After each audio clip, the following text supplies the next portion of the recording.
And welcome, everyone. This is attorney and nurse practitioner, APRN, here in Texas, Joe Flores.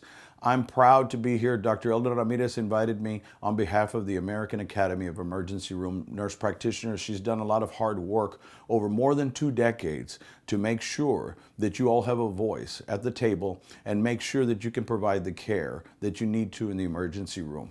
Many of you all have great backgrounds in emergency room medicine as nurses, and then have gone on and taken that other leap and taken that brass ring and said, I want to be a nurse practitioner. Many of you all are getting your doctorate. I'm very proud of each and every one of you all. A little bit about myself. I was an RN back when dinosaurs walked the earth when I was 20, and I've been one 29 years. I went back for my bachelor's degree, and in my early to mid-20s, I got my BSN.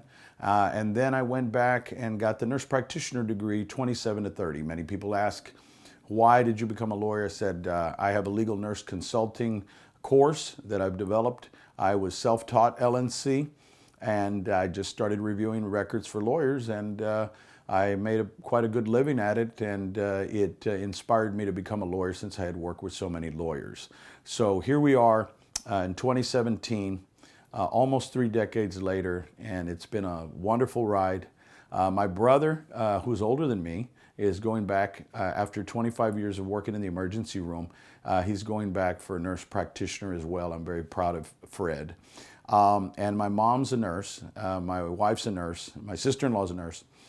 So you can imagine what kind of conversations we have at the table. But I want to talk about something that's very important. When you get out there as emergency room nurse practitioners, you're going to be negotiating contracts. And many of us have been employees for so long as nurses. I was one of them that I got taken advantage of on my first contracts. Luckily, I was getting some legal training along the way, and I got better at it. But let me tell you, contracts are not set in stone. Say it with me. Contracts are negotiable. There's acceptance, bargaining, consideration, those kinds of things. Think ABC of a contract. If they make you an offer and you bargain terms and conditions, and then they offer you something of value in between, remember that those contracts, they will tell you that they're immovable, inflexible, and that you have no room to negotiate. That is not correct. Many of us are feeling the growing pains of being advanced practice registered nurses and getting into a role that was traditionally one of a physician, getting into a role of making your own clinics and urgent care clinics and all that. And we don't really have anybody to turn to. That's why most of my career as a lawyer, I've helped nurses. I started out helping nurses in front of the board, and then it became an organic process. And I became an attorney that started helping nurse practitioners, especially over the last 10 years when our profession has exploded. The reason it's exploded is because insurance companies and pharmaceutical companies have finally recognized, and so has CMS, the Center for Medicaid and Medicare Services, has recognized our value.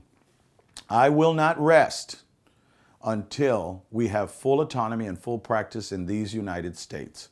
Our patients deserve it, and we don't need a father or mother may I every time we want to give a prescription or we want to take care of somebody. Let me tell you something.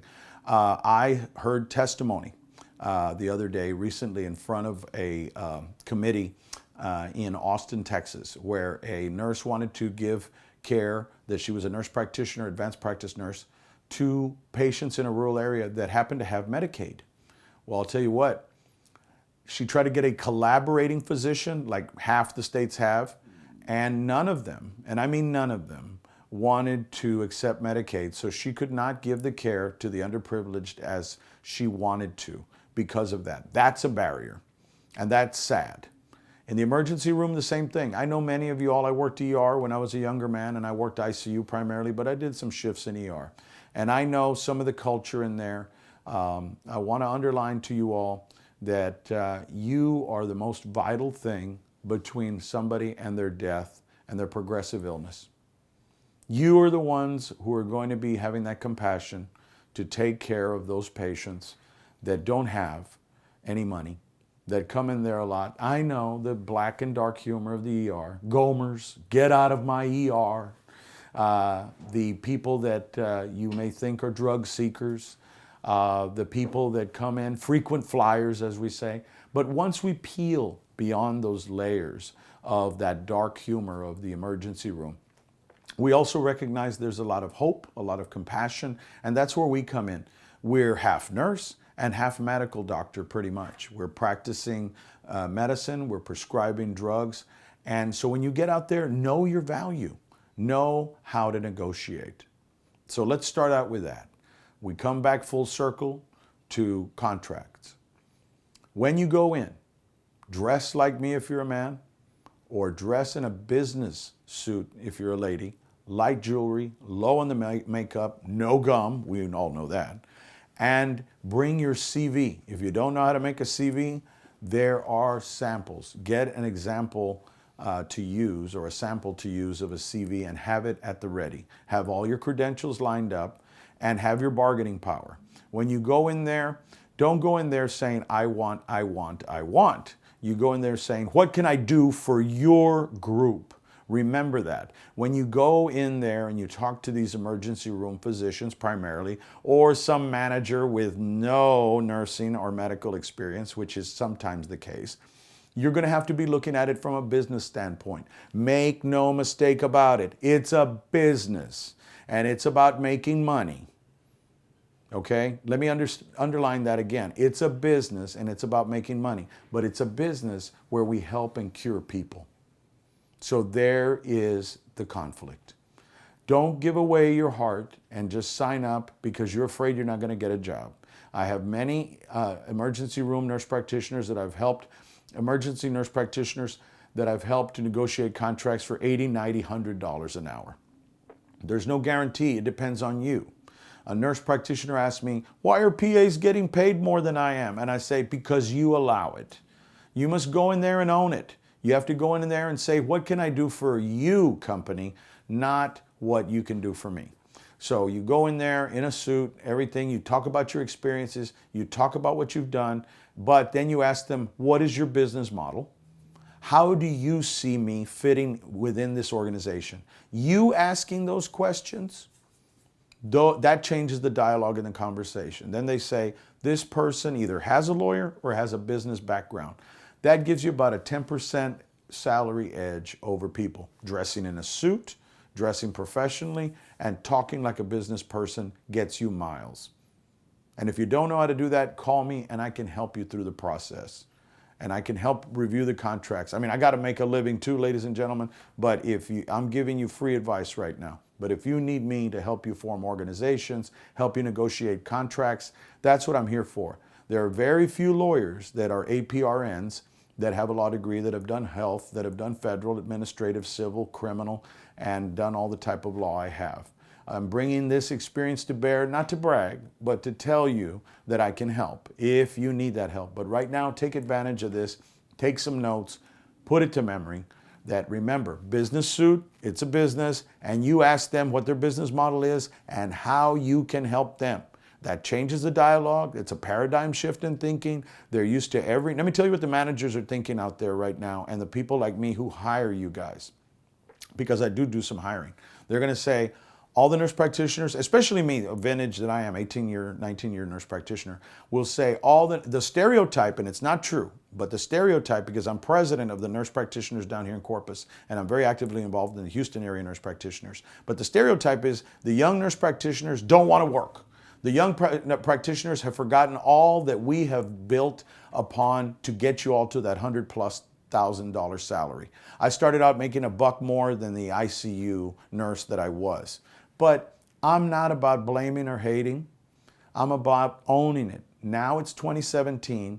It's not 1998, and the game has changed. Now you are worth it, and you can demand $100,000+ salaries, even if you're a family nurse practitioner or an emergency nurse practitioner. Okay? So I need for you all to remember, business-like attire. You ask what you can do for them. You ask their business model. You learn all about the company. And you also ask people that may have worked there before. Ask and Do your research and due diligence before you go in. And before you sign a contract, do not sign anything without having it reviewed by the attorney of your choice or by the helper of your choice, some sort of person that maybe has been there or has negotiated contracts before. Because this is very key and important. Once you sign a contract, you're bound by it. You can get out of it, but it costs money to get out of it. Part of a contract is non-competition, especially in Houston and areas like that. They can make the geographical restrictions, meaning if you leave us within the contract time, you can't practice within 2 miles of us. Well, let's say it's the Texas Medical Center. That pretty much bans you all over Holcomb Drive. That bans you at Methodist, that bans you at Bentop, wherever, MD Anderson, everything's so close together, St. Luke's, that would ban you. So make sure that you don't have a restriction on how you can compete with them. Or if you get a better offer and you find out, God, this group is horrible, or this hospital treats MPs badly, you gotta be able to have your escape route. Sometimes if you do obtain or procure an attorney to review your contracts, can change around that language somewhat. Now, I'm not saying there's a great amount of flexibility, but geographical restrictions and non-competition matters. 6 months to a year is acceptable. Over that, if you're signing a contract with a 60-mile and 2-year non-competition geographical restriction and time limitation, you're shooting yourself in the foot. That's a level 1 trauma injury. I would say no. That's a big foul in the business world. I would also say that not only on the contracts that you look at that, but you also look at the terms and conditions. Are they going to pay for the usual, your benefits? Or do they have a CE package? Are they going to pay you for travel? Are they going to pay you for overtime? Are they paying you like a contractor?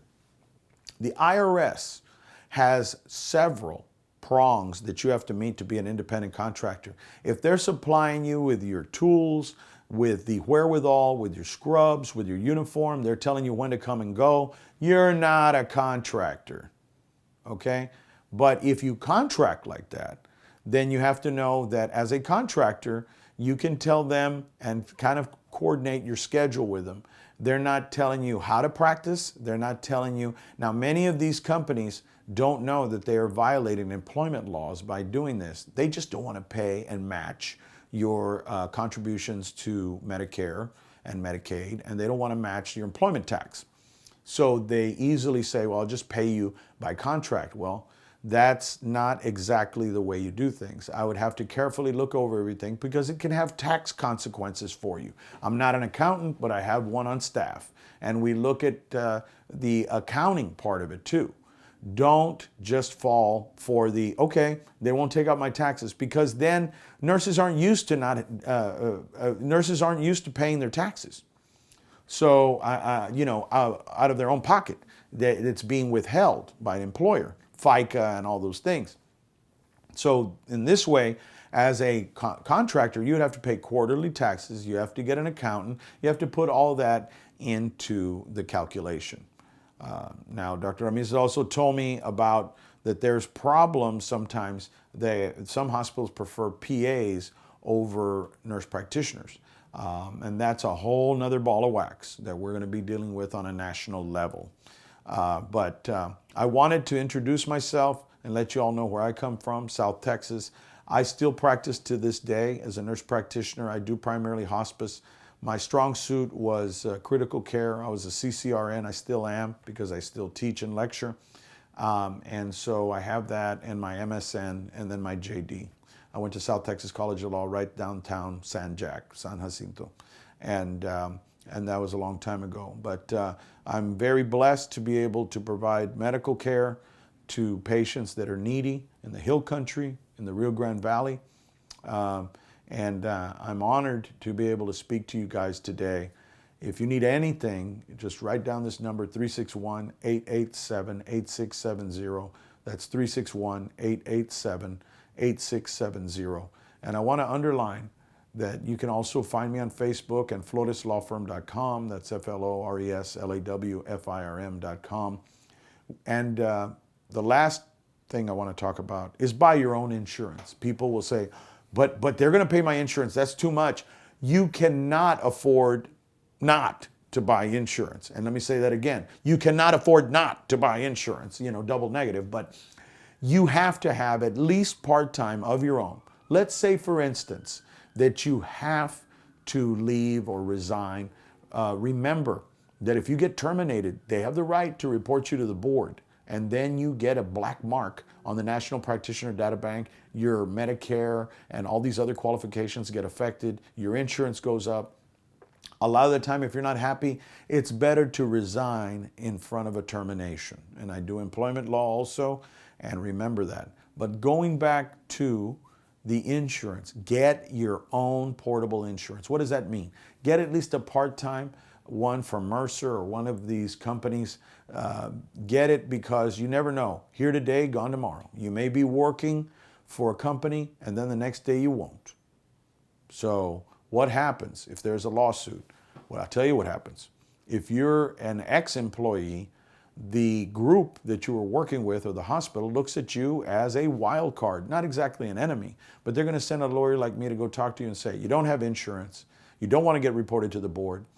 Let me tell you our view of the facts of this case. That's basically saying, here's what we want you to say, but they say it in a nice way. And you can quote me because I know the game. I'm telling you the real inside football and baseball. The other thing is that, again, you resign instead of getting terminated if you don't like your job. Better to leave. You have many jobs. You can only have one license and only one certification. Keep that in mind when you're out there practicing in the emergency room. It's high stress. There's a lot of errors that can occur. Keep your own insurance. Have your own lawyer. What happens when you have your own insurance? If you get reported to the board, you get $25,000 generally towards a defense in front of the board. If you get accused of HIPAA violations, there are insurances that do that. If you carry your own EMR records and it somehow gets contaminated, corrupted, or it gets stolen, you have cyber security insurance on policies. Make sure you have at least the very bare bones administrative. You have MedMal, you have cybersecurity, and HIPAA. But I tell everybody, and every RN out there that you know, tell them to go buy a policy. 90% of nurses that come to me that are reported to the board, they never went out and bought their own policy, and that is just sad. The union, the National Union for Nurses, they're not going to protect you if you get fired and reported to the board. They'll fight for your job, but they say, we don't get involved with the board. Well, people that stood up for unions and did stuff like that and stuck their neck out, now they're getting reported to the board. And no one's going to pay for that. So they have to pay out of pocket. They got to pay a guy like me out of pocket. When you go, God forbid, ever have a complaint in front of the board, but if you do, go to a lawyer that's qualified. Don't pick him out of Google that does car wrecks. You have to know somebody who understands medicine, who understands the law, and has been in your footsteps. Okay? So I want you all to remember all of this. And it's been an honor to speak to you guys. I wanted to speak in person because I think that everyone, each one of you out there that is getting your nurse practitioner degree and working in the emergency room, it's hard. It's a very tough field. It's stressful. It's almost like combat conditions. I want to thank you all for your service. I want to thank you for taking care of people throughout the lifespan. Your dedication getting this far. I want to thank Dr. Ramirez for helping us get together. I'm going to be working with her in the future, and I look forward to many more speeches in Houston and other major areas. And I'm loading this up by YouTube, so keep it. And remember, if you need me, you can call me day or night at 361-887-8670. Visit me on Facebook or contact us on flotuslawfirm.com.